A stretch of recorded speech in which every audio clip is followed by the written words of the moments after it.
put on the... Hey, you've got 4 viewers on, only one of that's them. cool. Okay, so check. We are live. Check. We've got video. Check. Can you see it, Oscar, on Twitch? The start I see screen, but we should come live now. Yes, yeah. and we should also have sound from Oscar and Chris, and not have echo because that one is killed. Yes, I can see all the little meters doing all kinds of stuff. So, without further ado, welcome Chris again. Very happy to have you on the stream again. We sort of missed you. We sort of missed you last week. Am I in focus or am you I are as blurry as normal. No, it's good. It's fine. Yeah, looking good. Yeah, we've got a. Do we have a? Let me see if I can tweak this thing and have a program on here. Yes, we have a programma. Yep, that's up. Also, we've got. So welcome all our viewers. This week, I had to set up all the technical part of this in 5 minutes. So if anything goes wrong, it's totally my fault. But we'll do our best. It's part of the show, just fiddling with technical stuff. So that's fine. Today we're gonna have news of the week, which I think I can do a little short 5 minutes about because I saw something which is totally cool and awesome, and I've dreamt about that, thought about doing that myself, didn't know how to do it, and now somebody's done it, so that's cool.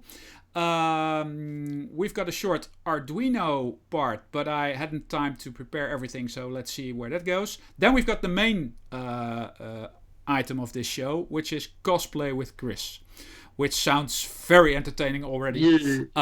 So let's see where we can take that, and then we could do a memory of the week if we want to, and if we have time. But we have a sort of hard cutoff at 9 because many reasons. It's just an hour of the show, and also Chris has to do other stuff. So anyway, let's start by doing that. If there's any problem technically, we'll probably see that in the chat, hopefully, so that I can try and fix that and not have a terrible echo or whatever for 10 minutes. So that's fine. Okay, news of the week. So we're gonna do our first technisch hoogstandje, which is probably is this working? Yes, it is. I will. Okay, guys, because of many reasons, you cannot see this on the Skype call, but it should be possible to view it on Twitch. I'm now on a. That's the only thing. That's another thing that I noticed. Also, in our communications, there's a little lag. It's not 10 seconds, but it's maybe half a second. So I noticed that if Oscar says something and I reply, in the end product, it's almost at the same time. So it looks like that I'm amazingly quick in in answering Oscar's or Chris's questions. Almost to the point where it's annoying. But that's because of the lag.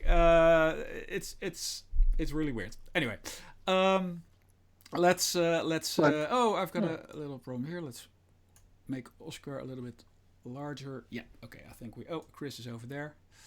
We'll just put the little thing there. Oh, we can put Chris down here too. Yeah. I'm just. I'm shoving you guys around, which is okay. I think. That should be fine. Why is this not working? Okay.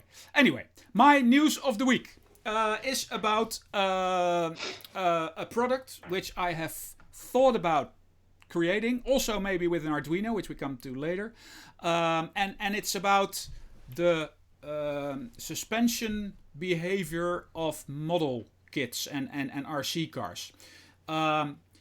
There's always been a problem with it. It looks crappy because the suspension doesn't move the way it needs to. It bumps around and it's too fast. It's too jumpy, and I thought, wouldn't there be a way to influence the springs? So even to the point where they're not real springs anymore, but they just, you use servos or something to just move the wheels up and down, and do that, and do that in a sort of a slower way. So I'll just start the video here. I don't think there's audio with this video, which is fine because that would be a mess. And I will jump a little bit further into the video. This guy has used a system where there is an active. There are 4 servos, and the actual springs, so the dampers and the springs are attached to servos. And what you can do from your remote control is, first of all, lower and raise the body height, which is, you can see it now on the video, but for you there's a delay, obviously. And also, when the springs are moving, it has a very natural, like slow way that the body roll is behaving over the chassis, and it looks absolutely amazing. And it is something on top of what I want with a crawler. I just need to have this too because it looks so good. It's running now, Oscar. I hope you can sort of see what it's doing. So he lifts up wheels, and then the body just dances a little bit, and you can do everything. You can tweak it, so you can make it stiffer, slower. You can make it almost endlessly, so that it keeps sort of jumping around. And it's based on Arduino, and it's called Superscale, I think. And so you just have to, buy the 4 servos and do everything so that it works correctly. But to me, it makes the truck look like it's really heavy. Yes, it's amazing. And if you look at just, when you push on the hood and it bounces back, it just bounces back slowly, and it does another 2 or 3 like slow movements, so that it looks like a very heavy body, and the scale looks of it is just amazing. I'll jump forward a little bit. I will put the link of this video underneath the video when it's on YouTube, so everybody can take a look, because it's too much to do here. But this is something I think is just the best invention since sliced. Cool. Yeah.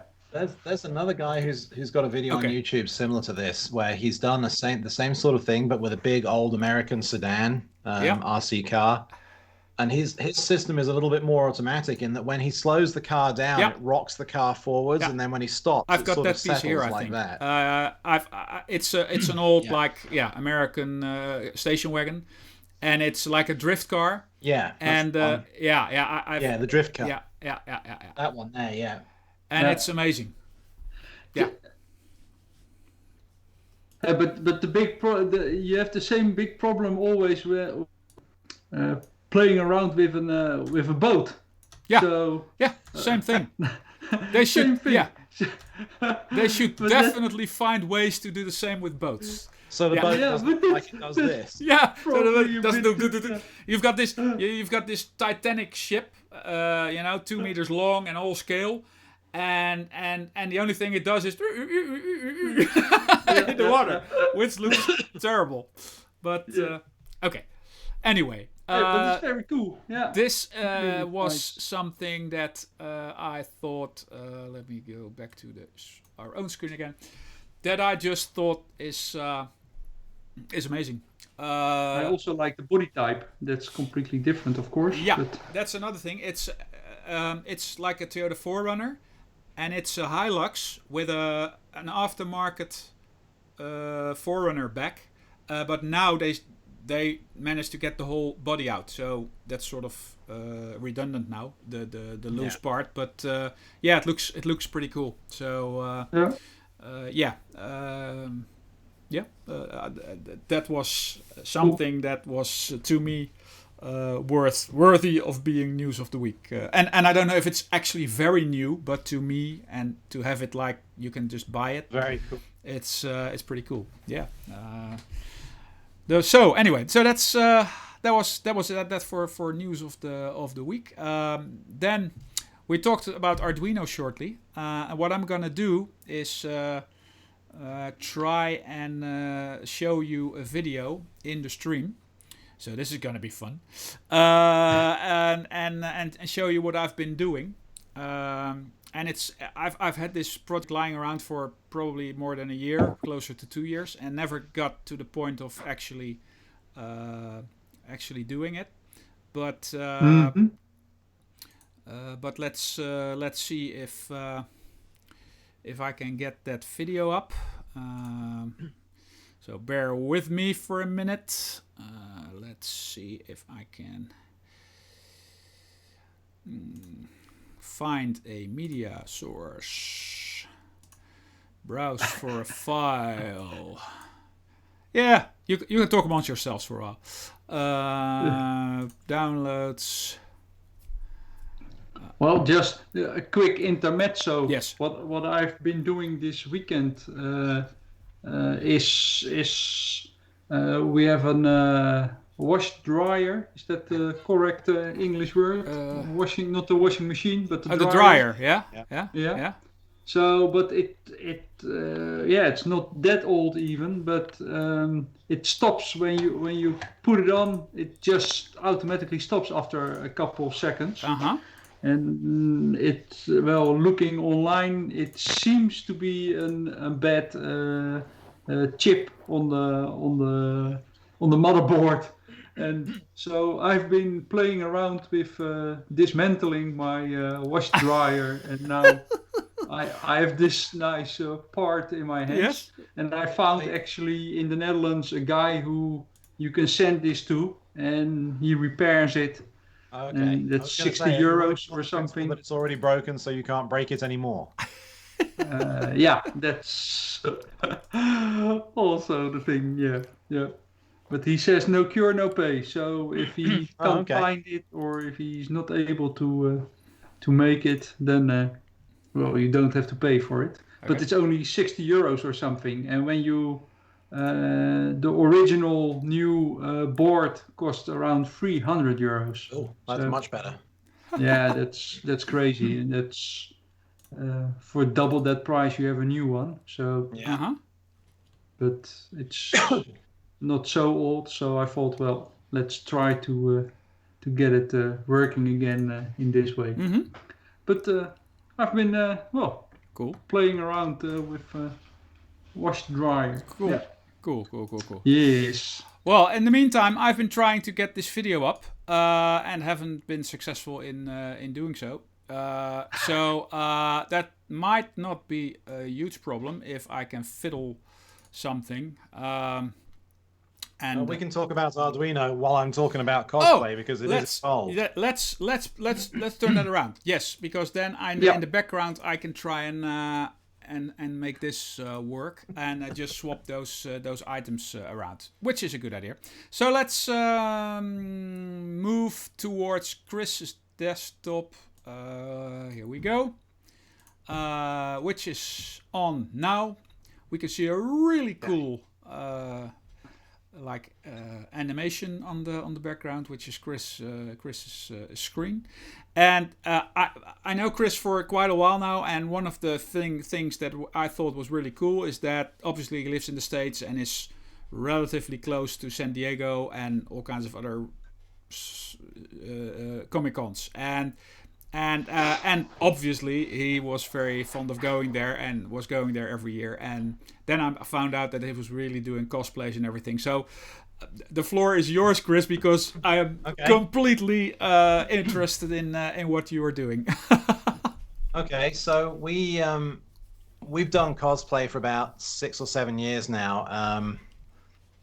We can talk about some of the other costumes at another time because there's some really interesting ones, but this one is relevant because it talks about Arduino and because it was the one that was the most complicated to construct. So the two characters we decided on were from Overwatch, from the video game Overwatch. So my wife was going to go as Tracer, and Tracer has these really slick guns that she carries, and she has this backpack, which is a time machine that allows her to jump forwards and backwards in time.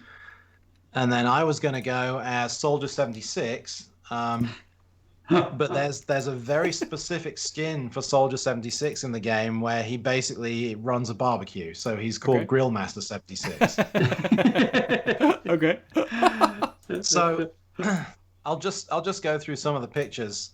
So when we started on the Tracer costume, there were two things we had to do. Well, three things. We had to do the soft parts of the costume, which was the jacket. We had to do the 3D printed parts of the costume, which was the guns, and then we had to do the armor, which was made with foam. And it's this high density foam that you can get, which is really good for building costumes. So I'll just scroll through some of these pictures, but this is basically how the gun started. So this was all of the parts for the 3D printed gun. Okay. That's just another shot of the same you thing. just buy them, or? I had someone in France do the 3D print for me. Okay, cool. So this is all the different pieces that it came in. And what I wanted to do was I wanted to make it so that the gun could be easy to paint, but I also wanted to put some electronics in it so that the thing had lights on it. So this was just a test fit of all the pieces together. So there's a lot of sanding. You can see there's a lot of mess here. With 3D printing, you typically have to sand and massage things to get all the pieces to fit together. But this was just the first test fit of, how does the gun go together? And then I just started to assemble it with some glue, just some of the easy pieces that were all going to be painted in the same color. Okay, cool. Close-ups of that. Oh, so then we started at the same time. We were working on, for the armor, there has to be a way to hold the armor onto my wife's body. So I built this, which is a harness which everything is going to attach to. And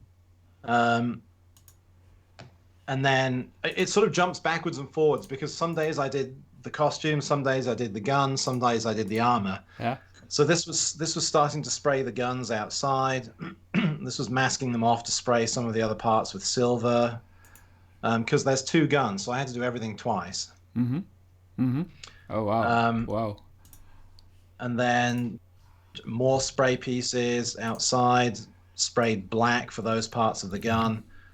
And then, okay, so this is where we start to get into some of the more interesting stuff. So buried up in the front of the gun, there's a little piece of perspex. It's like a little brick of perspex. I drilled 2 holes in the back of it and glued 2 blue LEDs into it. So you can see on the picture at the front of the gun that the section there lights up blue.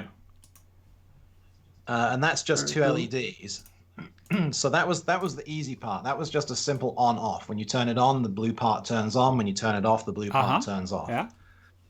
So there you can see the 2 LEDs stuck inside the piece of perspex. And then it came to this. So there's a company over here that sells Arduino Arduino boards in all sorts of different shapes and sizes. And they sell these things called NeoPixels, which are printed circuit boards with LEDs on, and you can make the LEDs do any color you want, any brightness you want, so they're all addressable through the Arduino code. So I had to figure out what I wanted the sides of the guns to have spinning lights on, and I had to figure out how to do that with the Arduino code and fit that and all the wiring and the batteries and switches and the circuit board inside the gun. So the gun has this big circular piece on it. Let me just go back to one of the other pictures. You can see here there's this big circular piece in the middle of the gun, and that's completely hollow inside. So I thought, okay, I need something I can put inside there. So I designed this circuit with the Flora is the name of the little circuit board that I used, and then the pixels here are wired up, the 2 LEDs and everything. And then what I ended up with was this. So this is all outside the gun. So this is everything that has to be squeezed into the gun. Oh, cool. So there's the battery sits up in the top, and then I ran wires down into the bottom of the handle. So the switch is at the bottom of the handle. This is the circular circuit board here. Oh, yeah. That's got to eventually go up inside the gun. Let's see. So you designed the board? So you printed the board yourself and you had that made? Or is it an existing round board? You can just buy that. Okay. So this company over here sells them in different shapes and sizes, and they had a circular one, so I bought the circular one. Okay. Yeah. So this is kind of what it looked like while I was wiring it. So you can see now on the circular piece, there's the LEDs. And here's all the wiring sitting out. So the battery wiring comes out of the bottom of the handle here. The LEDs up here for the top of the gun. And then in this top corner here, you can kind of see the circuit board here. Yeah. So that's a better view. So that's the circuit board wired up. So I'm only using 3 of the contacts off the circuit board, and then it goes to these 2 sets of lights that are built onto the gun here. So what we ended up with at the end of all of that is, if you want to go back to if you want to put my camera up larger, is this. Okay. Well, yeah. Okay. I can try and. Can I do that? Yeah, I can, but I need to sort of figure out how to do that. Okay. Yes, you are big size now. Okay. Yeah. Cool. So this is the gun assembled with everything stuffed inside it. So the switch is on the bottom of the handle here. Yeah. And all the other lights and everything are built into it. So what happens is, if you turn on the switch on the bottom of the handle, it just starts turning around. Ah, that's so cool. Amazing. Cool. So the LEDs at the front here are lit up, and then the Arduino is controlling these moving lights in here, and they're same on both sides. And it just runs off a little rechargeable battery that sits up inside here. And then you can take the bottom of this off. If you unscrew that, it exposes a plug that you can use to then charge the battery without taking the battery out of the gun. Yeah. Because the wiring for the battery goes from here down through here, around underneath here, and then through a little piece of plastic down here and into the base. So I didn't want to make it so you had to take the battery out, so I just made it so you could unscrew this to charge the batteries. So that was the first prop, was making 2 of these guns. Wow. That's amazing. Great. Yeah. So once I had those done, I'm going to put you on the spot now. If you want to put my screen back up. Of course. No problem. I will just miniaturize you, and all working. Okay, so this was the two guns once I'd finished with them. So the next thing was, we needed to start making the armor. So the pieces that go on the arms and the pieces that go on the front and the back. And to do that, I use this foam. So there's this 3D or this high density foam that's really easy to cut and very easy to glue. And what I did was, I found a pattern for the armor online. Okay. Because there's it's hard to describe, but if you Google it afterwards, you'll see what it is. It's called Pepakura, Pepakura. Yeah. And it's a piece of software that you can build something in 3D and then cut it, and it folds everything flat. Oh, okay. Cool. Yeah. So you can see here what I have is, I have this black piece here is a printed piece of paper that's the shape of the thing I wanted, out of Pepakura Designer, and then I cut these pieces of foam using this as a template. So the foam is really easy to cut. And then once you've started cutting the foam, you have to start gluing it together. So now you have to be able to think in 3D space. So you have to think, what is this flat thing going to look like when I start to curve it round? Yeah. So this piece you're looking at here is the beginning of the front of the time machine. So, and then it doesn't matter if the glue is messy or if you've got marks on it in pen, because you paint over all of this afterwards. Yeah. And then, so this is just building up all the different pieces of the chest armor. You know, so you can see I just cut all these different pieces and I glue them in. This is the back. Oh no, this is still the front piece, I think. So as I went along, I just took more and more photos of the front as I was doing it. So you can start to see now, these are the pieces that go around the side of the body. And the whole thing just ends up in white. Yeah. So that was sort of the finished chest armor. And then I decided, you know, okay, I need to do the back as well. So these are pictures of the same sort of thing. And you can see at the top of the screen here, all of these different pieces of foam that are just cut off. So I keep all of those because you can always use them for making small things to go in the armor and somewhere else. And you can see here, this edge was kind of rough. The shading on it doesn't look right, but because the foam is so easy to cut, you can cut it with a knife afterwards, or you can sand it with a sandpaper or a power sanding machine. So that's pretty easy. So again, this was building up the back armor. So that's what goes on the back. Okay, cool. Wow. So there's the back completed. Cool. That is so cool. Unbelievable. So there's the front piece on the left and the back piece on the right. So then it was just a case of, that was my assistant. Then there were pieces that go onto the arms. So if you look, you can see she has these big devices on her arms. And in the game, this is actually where the gun gets stored. But I didn't want to make it to do that. So I had to figure out, you know, again, taking a 2D shape and bending it into 3D. So this is where I started to make up the gauntlets to go on my wife's arms. Wow. Again, I had to make 2 of every one of them because a left and a right.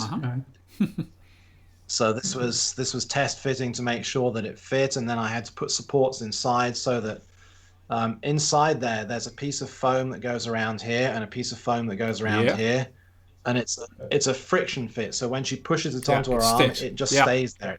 It doesn't need any hooks or anything. So that's all of that done. That was testing to make sure that she could actually hold the guns when she had the armor on. That. Then I borrowed a sewing machine from a friend of mine and had to learn how to sew. Never done that. because this jacket is very sculpted around the front here. So I had to learn how to make a jacket. So what I did was, my wife has an existing leather jacket, so she wore that, and then I started to draw paper patterns off the existing jacket. So I held the paper up and drew around it to get the shape of all the panels. So that's what you see here is my paper pattern. I learned how to do a French seam so that it looks neat on the outside. Can you do the upholstery of my car now? Yeah, I can probably do that now. So, you know, a lot of clipping and sewing and stitching together, and we test fit each piece as we went along.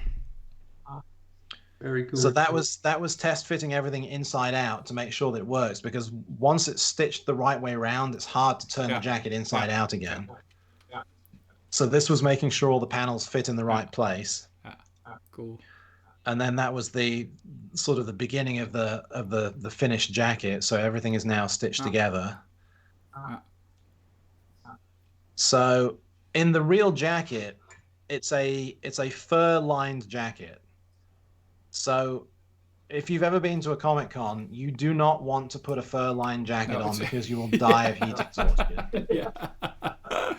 So what I did was I decided that just the pieces where you could see the fur was the only place it would go. So in the collar here, and then also around her wrists, because she has the jacket turned back so you can see the fur around the wrists. Yes. So same sort of thing. This was the collar with some fake fur in it. So that was the collar stitched on. Then I had to learn how to do sleeves, which are incredibly hard to do. Yeah. I can imagine. Especially because of the complex shape you have to get around here and under here. And then you have to have the jacket inside out to try and stitch the sleeves on and everything. So this was the pattern for one sleeve. I had to cut that out, and then, I stitched it into a tube, and then I stitched the tube onto, so this is the sort of the tube version of the sleeve finished. And then I had to stitch that into the jacket, which was really difficult, but it came out okay. So that's what the jacket looks like. So now we've got the arm and the jacket done. Cool. It's great stuff. So then back to the harness we made right at the beginning. Does this fit over the jacket? Yes, it fits over the jacket. I bought these badges online and stitched them on. So these ones I stitched by hand, because in reality, when people have leather jackets like this, they always stitch those on by hand. There's no machine that does it. So those were stitched on by hand. So that's a nice low resolution photo. So then we had to test, okay, we know that the harness fits over the jacket. So now we have to find how to attach the armor to the harness. So this is all done with Velcro, so you can take the thing off really quickly. That's the back piece. That's held on, you can see here, with clips for like a backpack. So you can unclip those and the whole armor comes off really quickly. You have to do this because if you want to sit down, this all has to come off. Cosplay looks great if you're standing up. If you want to go to the toilet or if you want to sit down, it has to come off. So this was now just into spraying the outside parts. So there's primer and then masking and then spraying and masking and spraying and masking. And then... and then what we ended up with is this. So this is the backpack. So if you look in my camera view now, you can see the backpack. Yep. So this is what the backpack looks like. This one has a switch in it as well. So this one's got an Arduino in it as well. Has the same sort of thing. And because it's designed to be cosplay, it's designed to look good from the outside. When you turn it around and look at the inside, that's the battery pack and the Arduino shoved to the side. And then these are the two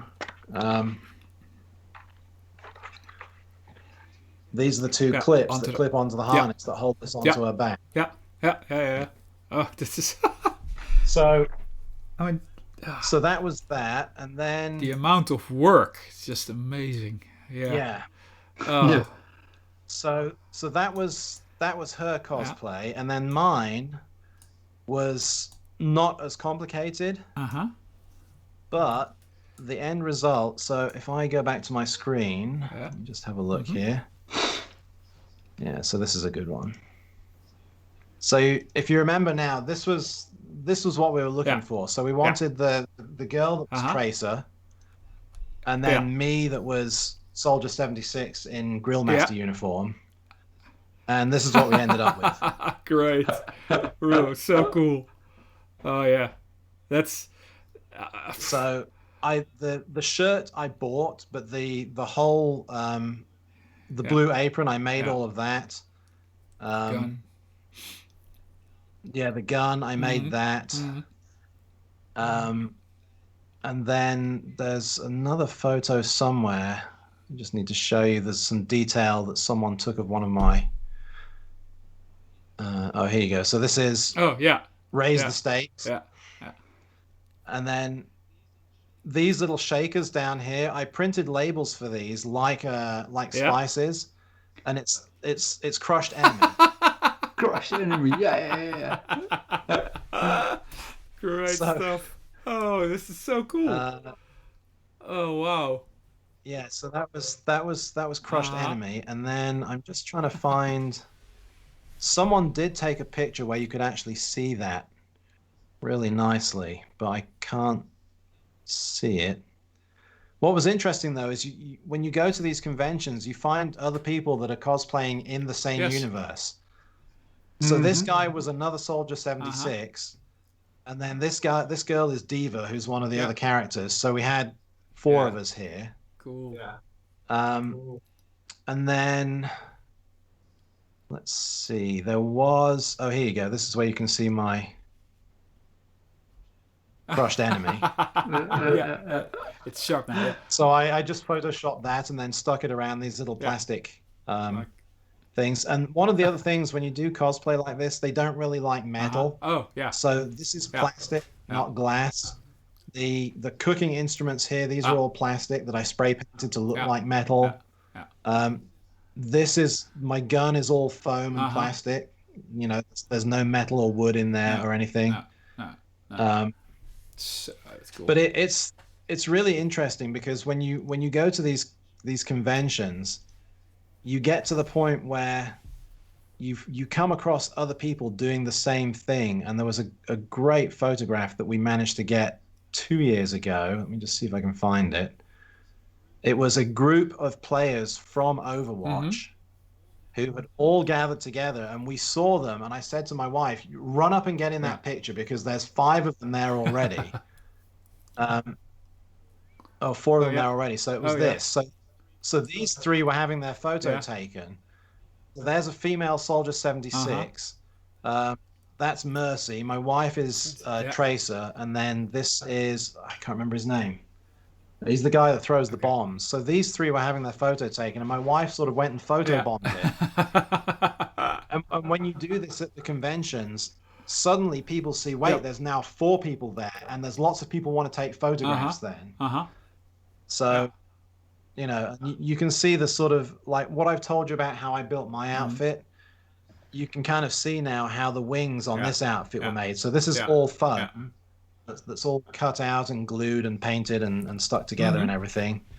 Her outfit here, all these hand grenades, these will be made of foam or plastic.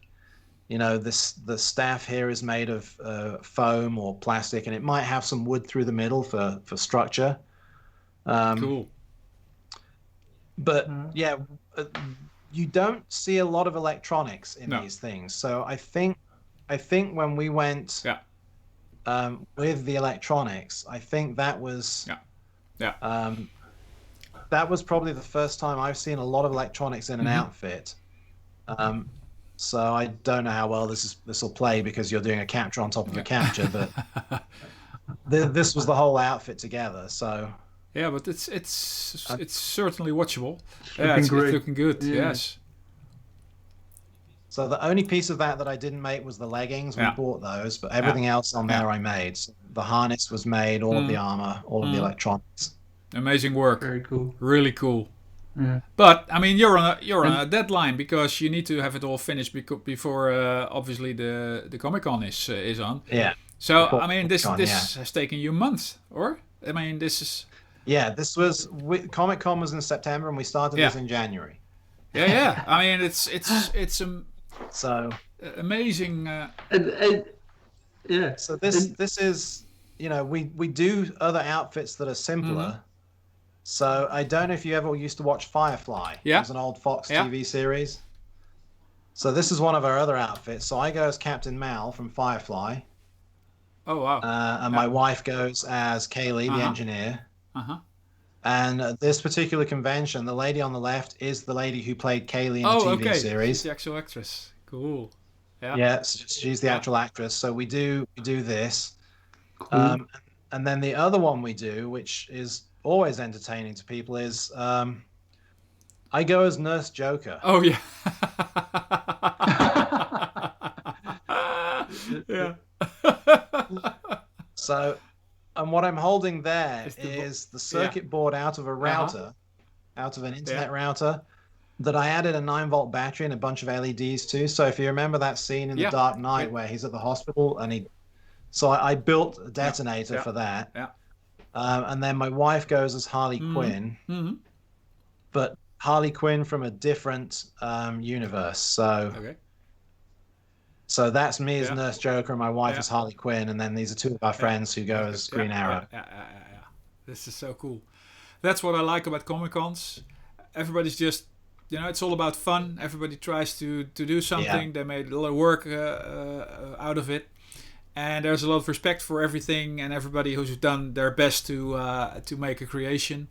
And it's just like if you... Inspector Gadget. Yeah, so cool. And if you're there without a cosplay, you feel a little bit out of place, You really need something if you go there. It feels weird. The very first time that I went, because we didn't know if we were going to like it or not. We kind of had the costumes for Firefly done. But I said to my wife, I'm going to go, because it was the first time they'd held one in Salt Lake City. And I said, I'm going to go and see what it's like. And I went just in jeans and a T-shirt. And I was there for about an hour, and I just felt out of place. I'm like, no, I have to go home in costume. Yeah. And then the next day we went in costume, and ever since then we've never gone without a costume. So so we have two different pairs, or we have three different pairs of costumes now. So we have the two characters from Overwatch, we have the two characters from Firefly, and we have the two characters from Batman. So so you can mix and match. But probably if there's another one, the fun is in making something else, so making something new. Any plans for any plans for a next one? I don't know yet. I might actually rebuild some of the armor for my wife's Tracer outfit, because some of it's a bit small. The chest piece and the back piece are a little bit small. They need to be about 30% bigger. So I might rebuild those, but it won't take me as long to build them the second time, because I know all of the techniques now. Obviously, yes, that's doable. Yeah, it's great. We had some Comic-Con shows here. It started about 3 or 4 years ago, and it's nowhere near as big as the ones in the States, obviously, but at least there's something starting up, and we've got several small ones, sort of a large one in Utrecht. And in Ahoy, in Rotterdam, there was a version. So I went there, no cosplay, and I took... Georgia was only 2 or 3 years old. But I thought, let's just take him, because he was with me that day. And he liked it too, because obviously, all the dressed up people. And when we entered, and that's the whole thing. People are so warm and nice. And we entered, and Georgia was looking a little bit, overwhelmed with the whole thing. And there was this stormtrooper, and he already had a concept of what a stormtrooper was. I don't know from whom he got that, but anyway, so he had seen something, and he saw that stormtrooper, and he looked at it, and the stormtrooper saw him, and he went down on his knees, and he came towards Giorgio, and did a high five, or a box, and Giorgio was all into it. He was not. It was like it was all good. So, and that was the whole thing. Everybody was nice, and it's just so great. And you can imagine if you have cosplay, that it's even nicer. When you see some of the cosplays that dads with their son do, it's amazing. Yeah, you spend a lot of time talking to people about how do you do that. Yeah, of course. Yeah. So if you look at this guy here is dressed up as a whole robot. That's cool. Oh yeah. So he's another one of the characters from Overwatch. Unbelievable. You can kind of see like his hands are here, but then the robot's hands are way down here. Yeah. So but it's really entertaining to go to these things. It's like everybody, because you're hiding behind a mask, even if it's only makeup. You behave differently. Like when I go dressed as Captain Mal from Firefly, I have to listen for people walking past saying things from Firefly, because they'll walk past you and they'll just go, Captain. Things like that. So, or they'll shout out, if we're walking along and you hear someone shout, Tracer, it's like, oh, that could be my wife. Yeah, you have to sort of move yourself into that universe and try and you have to be in that universe. Yeah, I can totally understand that. I mean, a long bucket list, and the list has only grew over the last period of time. because you can't do anything, so the list gets longer. But it's going to a real Comic-Con, so the San Diego one, or maybe just a bigger one in the States, would be so cool. Sort of get it all together, go to Salt Lake City when there's a Comic-Con there, or try and have a couple of weeks in the States and do that. Would be so cool. And then I've looked at other. You've got this. I think it's called the 501st Legion. Yeah. They do Star Wars, and they use that in the Mandalorian. They use them as stormtroopers in the Mandalorian, which is so cool because their costumes look so good that they can just use them in the actual series and movies as stormtroopers. Yes. And I went online and visited their page, and they've got like certified, approved ways of building these costumes, and you have to do it that way to be able to join. Which is good because then everything looks up to a certain everything it has a standard. Mm. And I now follow them on Instagram and everything, and the way that looks and the way they come together, and it's so cool to be part of that. And I can imagine, obviously, being a stormtrooper going to a Comic-Con, there are 500 other stormtroopers, so I don't know if that's the best. Yeah, but it's really popular. It's a really popular obviously one to do. and also a lot of Darth Vaders and all that. But so in a way, that's maybe not the nicest way to do. But on the other hand, I mean, it's so cool to be able to be part of a team. That one looks nice too. That's really good. Yeah, and so Leia looks good too. Really cool. Yep. Really cool. So, but it's really fun to go and do these things. I mean, like this family here, they came as aliens. Oh wow. Yeah, cool. Yeah. Oh wow. So cool. You can imagine the work that had. I mean. Yeah. Wow. It's the amount of work that people put into their costumes is really also the one with the really amazing. The rocket stuff and the clockwork. Did you ever see the Rocketeer? I don't think so, but oh yeah, cool. It looks really good. Yeah, so he's put a lot of work into the rocket pack. Yeah, but it looks. But it's fun to see these things. When you see the amount of effort that people put into them. And it's like, people genuinely have fun when they go to these things. You don't find a lot of friction. You find a lot of people that are interested, and they hold workshops as well. So if you want to know how to do something, there'll be a workshop on how to build foam armor, or how to solder electronics, or how to sew materials and fabrics and things like that. So it's just a really fun time. Of course, yes, I can totally see that. It's amazing, and the work that you've done on these costumes, especially the Tracer one, is just I can't even start to think about the hours that went into that, and also the cost, to get everything that you need and to be able to get that done. But then again, the result is absolutely marvelous. It's great stuff. So cool. And it's fun to go dressed like this. It's like, we're way too old to be doing this stuff, but it is so much fun to be doing it. Yes. Because that's the other thing, is once you go to these conventions, it doesn't matter whether you're 15 or 50. No. Nobody cares anymore. Once you go and you've got a good costume and you know what you're talking about and you enjoy talking to other people, nobody cares. No, it's true. It's true. So, it's true.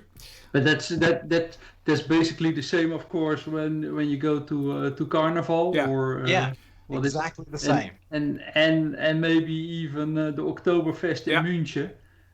You feel awkward walking in a lederhose for the first 5 minutes, and then nobody cares. And then nobody cares, and everybody is wearing it, and that's, of course, when you go to Comic-Con, you are among each other, and everybody has the same hobby.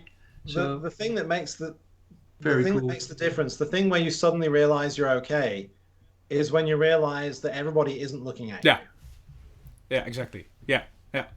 Or they are looking at you, but the reason they're looking at you is not because they think you're weird. It's because they're looking at your costume and they're like, oh yeah, I recognize you. You're from this TV series, or you're from this movie, or So is there also a contest or? Yeah. Okay. Every year at our local convention they have a costume contest. We've not entered yet, but we really should do. Yeah. But cool. But yeah, it's a lot of fun every year. Amazing.